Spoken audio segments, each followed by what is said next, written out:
Eu sou um homem ridículo. Agora eles me chamam. Agora eles me chamam de louco também. E isso até que seria uma promoção se eu não continuasse sendo para eles tão ridículo quanto antes. Mas sabe do que mais? Agora eu já nem me zango. Agora todos eles são queridos para mim. E até quando riem de mim, aí é que são mais queridos. Eu também riria junto, não de mim mesmo, mas por amá-los se ao olhar para eles não ficasse tão triste. Triste porque eles não conhecem a verdade e eu conheço a verdade.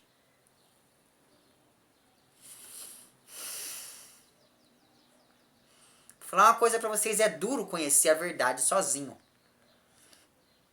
Mas isso eles não vão entender. Não, a verdade eles não vão entender.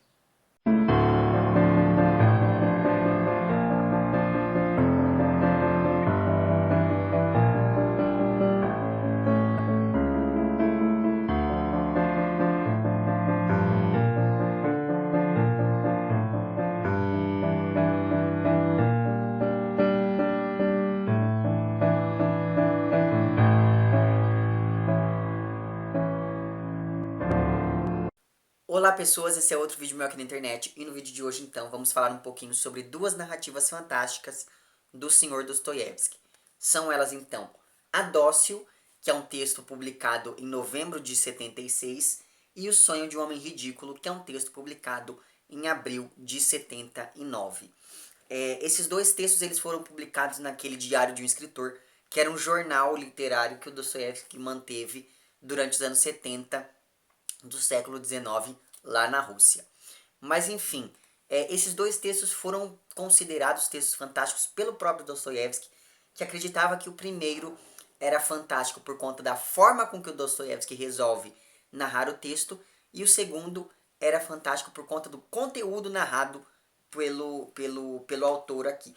Mas enfim, para além dessas similaridades, esses dois textos também trazem homens do subsolo contando ali a própria vida, ou seja, nós estamos diante de monólogos. Portanto, os dois textos eles já têm uma filiação direta lá com Memórias do Subsolo, que é um texto que faz pouco tempo que eu comentei aqui com vocês no canal, né? E para além disso tudo, são dois textos que falam, em alguma medida, de suicídio, ainda que o segundo tenha uma perspectiva muito mais otimista do que o primeiro. O primeiro texto, que é o Adócio, ele foi baseado em uma história que o Dostoiévski leu no jornal, em outubro de 76, ele leu a história de uma mocinha que se atira de uma janela segurando uma estátua da Virgem Maria. Essa imagem chama muita atenção do Dostoiévski, que acaba criando então esse conto. Esse conto era para ser um capítulo, ou uma parte desse conto, era para ser um capítulo de uma novela que o Dostoiévski nunca chegou a finalizar, que era uma novela chamada O Sonhador. Nessa novela tinha um monólogo, ou era para ter um monólogo, e daí parece que o Dostoiévski simplesmente expandiu um pouco o texto para criar aqui esse conto que ele nos apresenta como A Dócil. Para além dessa filiação com a realidade, o texto ele também é inspirado lá no Último Dia de um Condenado, do Victor Hugo, que traz um narrador que também vai contando ali os seus últimos minutos e segundos de vida, né, antes de ser guilhotinado. E traz também, esse texto ele também traz algumas referências ao Fausto, a construção desses personagens, sobretudo da relação entre o narrador e a esposa, me lembrou bastante aquela relação de compra do jogador, que é um texto também que eu já falei aqui no canal do Dostoiévski. Tem também essa filiação com Memórias do Subsolo, por trazer esse homem do subsolo, só que muito mais bem acabado aqui. O fato então é que nesse texto a gente vai acompanhar a tentativa desse narrador se justificar e tentar entender os motivos que levaram a esposa dele de 16 anos, o narrador tem 41, a se matar. E daí, para fazer isso, então, ele volta lá desde o momento em que eles se conheceram e tal. O que aconteceu? E é claro, durante esse período em que ele vai narrando isso pra gente, a gente vai acompanhando o processo de conhecimento dos dois, o casamento dos dois, o processo de domesticação, ou domesticação não é uma boa palavra ainda, o processo de... eu acho que domesticação é uma boa palavra, assim. Porque me parece que essa docilidade da personagem aqui é uma docilidade que não é natural, é uma docilidade que é imposta. Então a gente vai acompanhando o casamento, essa domesticação da moça e por fim o declínio da relação dos dois. A moça, como eu disse para vocês, é uma moça de 16 anos. Ela é uma moça de família extremamente pobre, os pais morreram, ela mora com as tias que abusam dela. E justamente por conta disso, ela resolve procurar emprego e nisso ela acaba ali conhecendo o narrador, que ele é um agiota, ele é dono de uma casa de penhores e os dois acabam ali se aproximando. Mas a gente percebe desde o início que o narrador ele sempre tenta hostilizar de todas as maneiras possíveis essa mocinha, mas apesar disso ele diz que gosta dela e entrevê no casamento uma tentativa de se redimir perante a sociedade, porque como ele é um sujeito rico, porque afinal de contas ele é um comerciante, né? Ele acha que se ele se casar com uma moça extremamente humilde, como é a esposa dele aqui, ele vai ser visto como um herói romântico e esse tipo de coisa, e é justamente isso que move o casamento dele, a autopromoção. E a gente percebe que ele despreza extremamente essa moça, ele hostiliza extremamente essa moça, justamente porque ele sempre foi desprezado e hostilizado por toda a sociedade, e isso acaba fazendo dele lá um típico homem do subsolo. Mas enfim, então a gente vai acompanhando como esse relacionamento dos dois vai se construindo, vai se consolidando, como que ele vai domesticando essa moça. É uma palavra forte porque é isso mesmo que acontece com eles. Até o momento em que essa moça descobre os segredos do passado desse narrador, que eu não vou contar pra vocês o que é, mas assim, a partir do momento que ela descobre esse passado obscuro dele, todo o respeito que ela nutria por ele vai meio que decaindo, e a partir daí ele não tem mais controle sobre ela. E é claro, gente, a gente está diante de um narrador que está contando a própria história e tentando se passar por bonzinho. Portanto, não acredite em tudo que ele diz, porque ele pinta a moça como se ela fosse a grande malvadona da história, como o Machado de Assis fez lá no Dom Casmurro, mas a coisa não é bem assim. Conforme você vai lendo, tem várias pistas que vão indicando ali que na verdade a coisa pode não ter sido muito bem daquele jeito.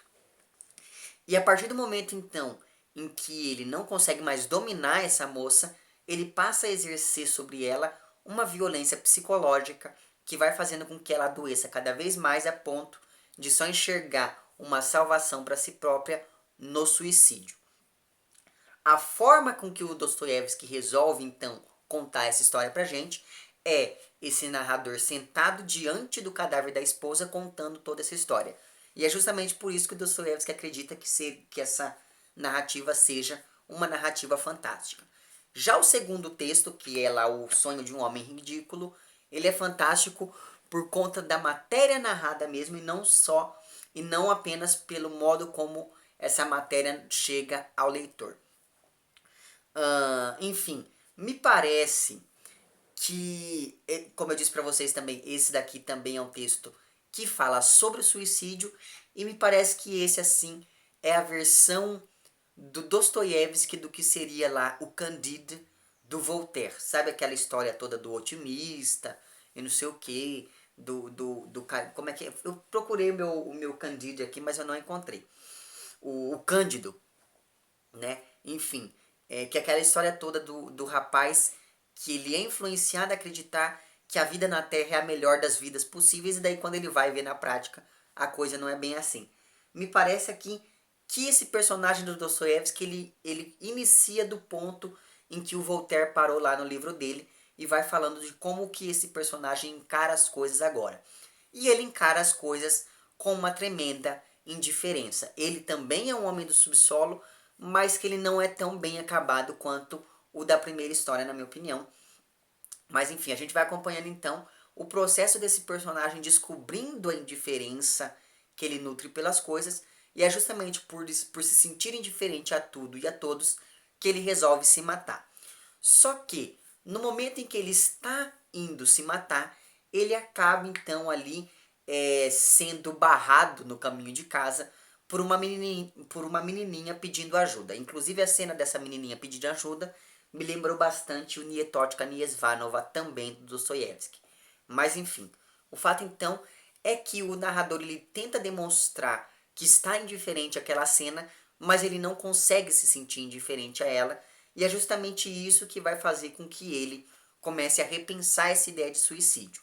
Mas ao mesmo tempo em que ele começa a repensar, ele começa a fazer um tipo de raciocínio, que é um raciocínio que tem toda uma lógica aqui dentro, que é a seguinte.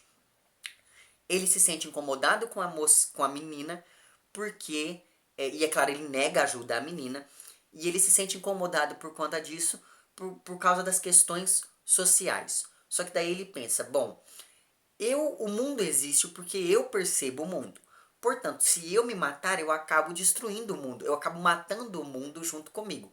Se eu mato o mundo, não existem mais desigualdades sociais. Logo, preciso matar.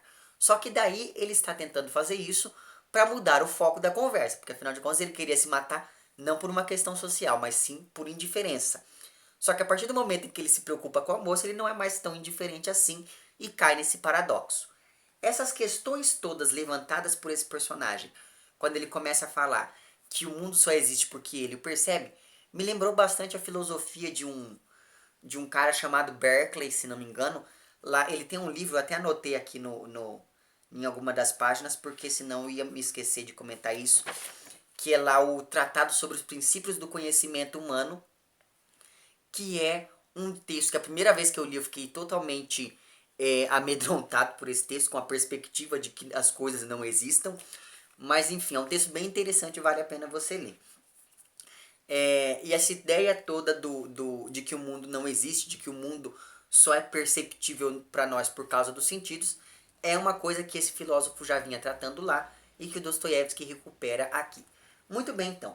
Quando esse personagem chega em casa com essa ideia toda de se matar e começa a pensar nisso, ele acaba dormindo. E é justamente nesse sonho que ele tem, que durante o momento em que ele dorme, que ele tem esse sonho do homem ridículo.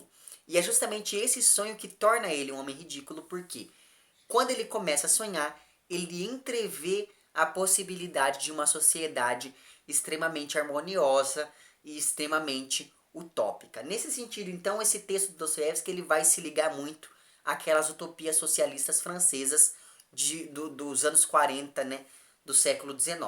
Porque apesar do Dostoiévski dizer que havia rompido com o socialismo, não é o que parece isso em vários dos textos dele, sobretudo os textos da maturidade do cara, né? Porque assim, o Dostoiévski ele tinha vários pontos em comum com o socialismo, exceto a questão da religião, que o Dostoiévski era extremamente religioso e isso acabava ali causando um conflito entre ele e os seus ideais. Mas em todo caso, me parece que não só um diálogo com essas utopias, mas uma resposta às utopias socialistas e ao racionalismo que estava voltando no fim do século XIX, né? Ao racionalismo e ao iluminismo que estava tão presente ali. Por quê? Porque o que acaba corrompendo essa sociedade ideal com a qual esse personagem sonha é justamente a autoconsciência vinda do raciocínio. Essas pessoas dessa sociedade, elas não pensavam em si próprias, elas não tinham consciência da própria individualidade, e era isso que promovia a paz ali nessa sociedade ideal com a qual ele sonhou. A partir do momento em que essa pessoa de fora chega nessa sociedade, a coisa acaba mudando um pouco de figura, e é justamente por conta dessa mudança que essa sociedade ideal vai se desmanchando e vai se tornando cada vez mais semelhante à nossa própria sociedade. E assim, a partir do momento em que o narrador entrevê isso, ele acaba então acordando e percebendo que, apesar dele ter esse sonho e o desfecho do sonho ser extremamente trágico, ele consegue nesse sonho entrever a possibilidade de uma melhora, porque como ele próprio afirma aqui, ele não acredita que o mal seja algo intrínseco à natureza humana.